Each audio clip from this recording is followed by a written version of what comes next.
စရင်လို့ဆိုတော့ဒီဘက်ကျွန်တော်နှလုံးအပိုင်ကဏ္ဍလေးတွက်ကြည့်အောင်နော်ဒီထဲကဒီကျွန်တော်တို့ယူမဲ့ကဏ္ဍဒီသုံးလုံးကိုကျွန်တော်ပေါင်းလိုက်တာပဲဆိုတော့နော်သုံးလုံးပေါင်းလိုက်မယ်ဆိုရင်ဘာရမလဲပေါင်းလိုက်မယ်ဆိုရင်18ထားလိုက်မယ်ဆို18ဆိုတော့8ယူလိုက်8နော်8ပါဝါဒီ3နော်ပြီးရင်ဒါ3နှစ်ခက်ဒီဟုတ်လားမဆိုတော့ပြီးရင်5ပါဝါဒီ3ညပြီးရင်8ရက်ပါဝါဒီ3ရက်နှစ်ခက်ဒီ5ပါဝါဒီ3ညဆိုပြီး3ညနှစ်ခက်ဒီခွန်ဆိုပြီးကျွန်တော်တို့ယူမယ်ဆိုတော့ညနှစ်ခက်ဒီခွန်ဆိုပြီးကျွန်တော်ယူလိုက်မယ်နော်အဲ့ဒီဟာကိုကျွန်တော်တို့ဒီနှလုံးအပိုင်ကဏ္ဍလေးတွက်နည်းကိုဘယ်လိုတွက်ရမလဲဆိုတော့မိတ်ဆွေတို့ကျွန်တော်တို့ဒီလိုယူတယ်เนาะဒီခွန်နဲ့တုံညနဲ့ပေါင်းလိုက်တာမိတ်ဆွေတို့เนาะပေါင်းလိုက်ပဲဆိုကျွန်တော်တို့ခွန်ရမယ်ဟာမိတ်ဆွေတို့ပြီးရင်ကျွန်တော်တို့ခွန်ရဲ့ပါဝါเนาะခွန်ရဲ့ပါဝါဒီပါရမလဲနဲ့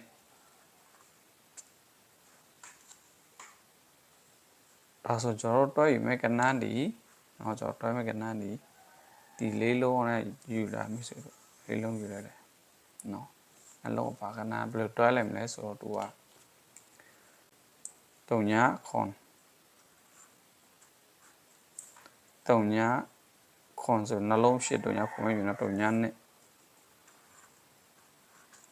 နော်ပြီးရင်ဒီခွန်နော်ခွန်နဲ့အဲဆိုရင်အလုံးလေးလုံးရမယ်မိတ်ဆွေတို့အတွက်နည်းရဲ့အလိုနော်အလုံးလေးလုံးရမယ်ဒီပြောရင်တော့သူတွဲလာတာပေါ့အလုံးအပိုင်ကဏ္ဍသူကဒီလိုစတိုက်လာနေတဲ့အတွက်မိတ်ဆွေတို့ထော်ကဏ္ဍဒီခွန်တုံညနော်ပြောရင်တော့ဒီတစ်လုံးပေါ့ခွန်တုံညနော်ကဲဒီတွက်နည်းအတိုင်းမိတ်ဆွေတို့ကျွန်တော်ထပ်တော့ကြည့်ရအောင်မိတ်ဆွေတို့နော်ထော်တဲ့ဒီခွန်တုံညနော်မိတ်ဆွေတို့အဲ့ခွန်တုံညကိုကျွန်တော်ဘယ်လိုယူလဲဆိုတော့သူတို့ပေါင်းလိုက်တာဒီလေးလုံးပေါင်းလိုက်မယ်ဆိုရင်ဘာရမလဲဆိုတော့14ရွေးယူလိုက်မယ်နော်4ပါဝါဒီ9နော်9နှစ်ခက်ဒီ6အဲ့လိုတွားနော်6ပါဝါဒီ1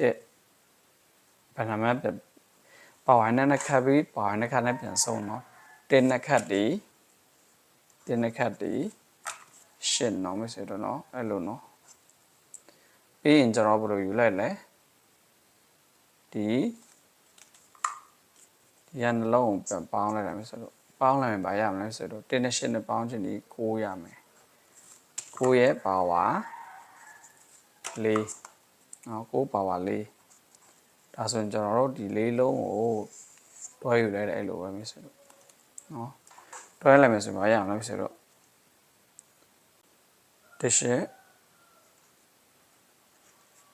တကို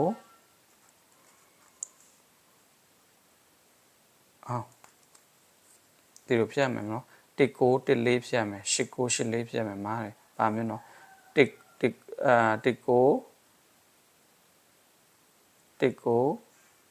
14နော်19 14ဖြတ်မယ်89 84ဖြတ်မယ်84နော်လားအဲ့လိုပဲယူလိုက်မယ်နော်84 89ပေါ့84 89ရဲ့14 19ပေါ့အဲ့လိုတော့မရှိတော့သူကနှလုံးကပါသူအဲ့လိုသူကပြောရတော့ဒီတွက်နည်းနှစ်ခုစလုံးကဒီထဲမှာပဲ3လုံးဖြစ်နေတယ်နော်ဆိုတွေ့လားဒီမှာလည်း3လုံးကပါပဲပြောရင်တော့ထွက်လာတဲ့ခုံညဒီမှာလည်းထွက်လာတဲ့ဒီဥစ္စာလည်းဒီလေးလုံးနဲ့3လုံးပါပဲနော်ကဲကျွန်တော်တို့ထပ်တော့ကြည့်အောင်ဆိုတော့သူကနှလုံးပဲဒီပြီးခဲ့တဲ့ပတ်ဆိုတော့သူကနှလုံးပဲလာတဲ့အတွက်မိတ်ဆွေတို့ကျွန်တော်နှလုံးအပါကဏ္ဍနဲ့ပဲမိတ်ဆွေတို့တင်ပြမယ်နော်သူက3လုံးအထိလဲလာနိုင်ပါတယ်နော်โอเคကျွန်တော်ထပ်တွားကြည့်မယ်ထောက်တဲ့ဒီsorry ခုနကကျွန်တော်ထောက်ကဏ္ဍမပြောရသေးနော်ထောက်ကဏ္ဍဒီတဲ့84မျိုးဆိုလို့နော်184ဆိုတော့ကျွန်တော်တို့နှလုံးအပါလေးဒီနော်184နော်ကဲကျွန်တော်ထပ်တွားကြည့်ရမယ်ဆိုတော့ထောက်တဲ့8 လေးဟာလာမယ်ဆိုထောက်တစ်ရှစ်လေးကိုကျွန်တော်ဘယ်လိုယူမလဲအားလုံးပေါင်းလိုက်မယ်ပေါင်းလိုက်မယ်ဆိုရင်73လာမယ်ဆိုရင်73ဆိုရင်3ပါဝါဒီ8နှစ်ခတ်ဒီ1ပါဝါဒီ6နှစ်ခတ်ဒီ9နောက်မယ်ဆိုတော့နော်ပြီးရင်ဘယ်လိုလုပ်ရမလဲဒီနှလုံးကိုကျွန်တော်တို့ယူပေါင်းလိုက်တယ်6နဲ့9နဲ့ပေါင်းခြင်းဒီ9ပါဝါဒီ3ညဒါဆိုရင်ကျွန်တော်ဒီလေးလုံးကိုနှလုံးအပိုင်နဲ့အပါအနေနဲ့ကျွန်တော်တို့တွဲရမယ်ဆိုတော့နော်တွဲလိုက်မယ်ဆိုရင်ဘယ်လိုရမလဲ65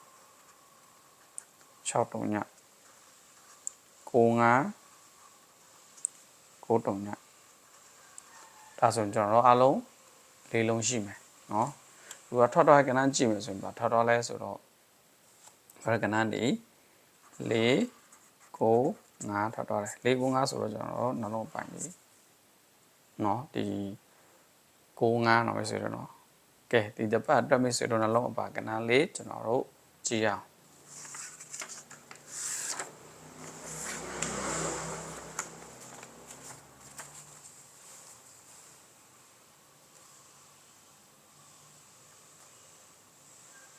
ထောက်တော့လိုက်ဒီထောက်ရကဏ္ဍပါလိုက်မိတ်ဆွေတို့4 9 5နဲ့တွားမယ်နော်မိတ်ဆွေတို့ထောက်တော့4 9 5နဲ့တွားမယ်4 9 5ဆိုတော့ကျွန်တော်တို့ဒီ3လုံးကိုပေါင်းလိုက်တယ်ပေါင်းလိုက်ဘယ်လောက်ရမလဲ8ရေးလိုက်မယ်8ပါဝါဒီ3နှစ်ခတ်ဒီ5ပါဝါဒီ3ညနှစ်ခတ်ဒီဘာရမလဲဆိုတော့3ညနှစ်ခတ်ဒီခွန်အားမယ်ဆိုတော့ဒါဆိုဒီခွန်ကိုကျွန်တော်တို့နှလုံးပေါင်းလိုက်တာနော်တို့ရောက်ခွန်ပေါင်းခြင်းတွေခွန်ပဲရမယ်ဆိုတော့ခွန်ရဲ့ပါဝါဒီနဲ့နာမယ်ဆိုတော့နော်ဒါဆိုဒီတစ်ပတ်ကျွန်တော်တို့ယူမဲ့ကဏ္ဍဒီလေးလုံးကိုဟောစင်တွဲလိုက်မယ်3ညခွန်3ညနဲ့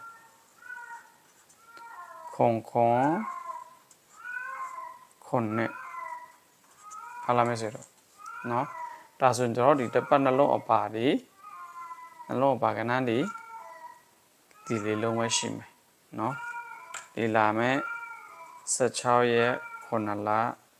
2026မှာမရှိတယ်နော်